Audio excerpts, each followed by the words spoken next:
Hello मित्रों, હું આપણે અરવલ મકવાણા। આજે આપણે પાટણ શહેરના જે ફાર્મરી ટ્રેક્ટર અને આ Indian oil petrol pump B ડિવિઝનનો જે રસ્તો છે ક્રોસ ત્યાં છીએ અને આજે ફરીથી પાટણ નગરપાલિકાના ઘોર બેદરકારી જોઈ રહ્યા છીએ। બધા સાધનોની અવરજવર ચાલુ છે અને આ રોડના વચ્ચે રસ્તાને વચ્ચોવચ્ચ જ્યાં ગટર તૂટી ગયેલો છે જોઈ રહ્યા છીએ। આ મોટા મોટા લોડિંગ વાહનો આવતા જતા હોય, સાધનો આવતા જતા હોય છે।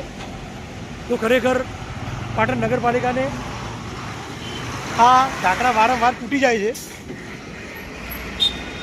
તો આ તાત્કાલિક આની નોંધ લઈ અને ઢાંકણાઓ રિપેર કરવામાં આવે અને આવતી જતી પ્રજાને કોઈ જાનમાલનું નુકસાન ના થાય એવી પાટણ નગરપાલિકાના વિડીયોના માધ્યમથી વિનંતી કરીએ છીએ।